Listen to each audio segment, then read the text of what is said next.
Yayasan Yusinta Ningsih Sejahtera resmi memiliki gedung kantor di Kota Kupang, ibu kota Nusa Tenggara Timur.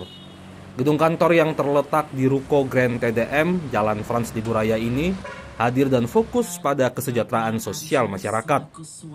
Yusinta Nenobahan Syarif, pendiri sekaligus direktur Yayasan YNS mengatakan, YNS merupakan bagian dari YSM Group, di mana dana hibah perusahaan dilimpahkan untuk kegiatan kemanusiaan. Dengan hadirnya gedung kantor Yayasan YNS, program prioritas yang telah direncanakan akan dapat membantu pemerintah dalam mengatasi persoalan sosial yang terjadi di tengah masyarakat. Kami mencoba untuk membantu pemerintah dengan efisiensi anggaran ini. Sebenarnya banyak putra-putra NTT yang luar biasa hebat di tanah rantau. Cuman harus diberikan, pemerintah harus bisa memberikan ruang gerak untuk mereka kembali bersinergi untuk membangun NTT. Karena dengan efisiensi anggaran yang ini mungkin kita akan kelabakan. Rumah yayasan ini terbuka. Kami menerima terbuka untuk Bapak Ibu bisa memberikan masukan atau ada saran. Nah, kami punya di setiap kantor itu kami punya, karena dia buka Senin sampai Jumat, Sabtu setengah hari kami punya kotak aspirasi. Jadi kalau siapa yang lewat itu kami buka per 20 hari sekali.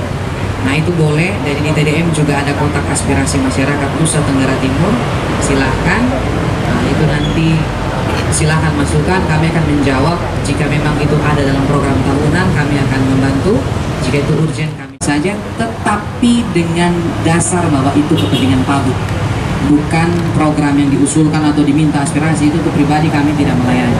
Nah, bicara itu untuk kepentingan masyarakat, silakan datang ke kantor yayasan di sini, boleh menyuarakan aspirasi apapun itu. Hadirnya Yayasan YNS mendapat respon dari tokoh perempuan NTT, Ana Wahakolin, aktivis sekaligus anggota DPRD dan tokoh perempuan NTT ini mengaku bangga dan memberi apresiasi hadirnya Yayasan YNS. Jarang loh ada seorang tokoh perempuan yang mau berkorban mendirikan sebuah yayasan yang berpihak pada bukan saja perempuan, tapi juga pada masyarakat, laki-laki dan juga anak pada umumnya. Nah, ini baru pernah terjadi ya.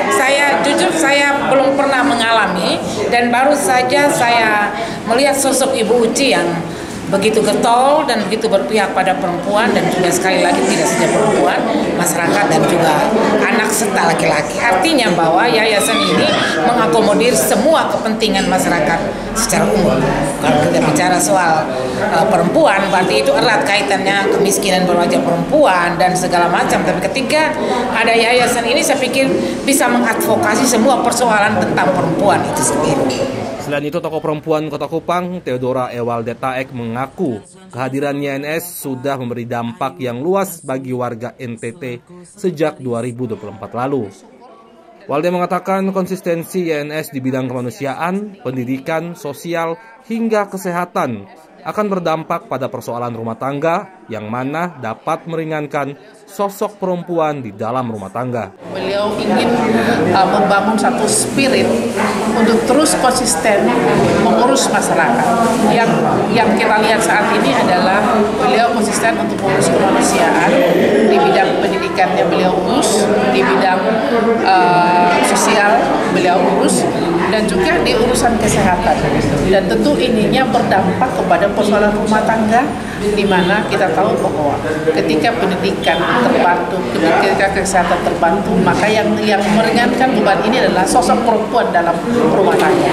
Nah, ini yang kita berharap bahwa yayasan ini terus menjadi sumber pertolongan bagi banyak orang.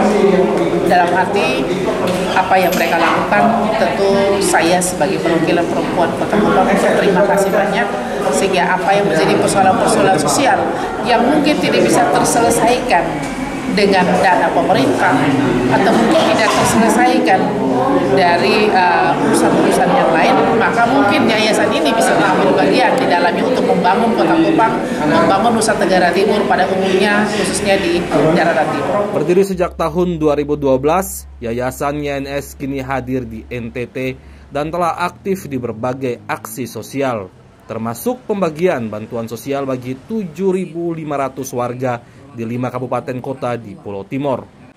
Gary Rudolph, AFB TV melaporkan.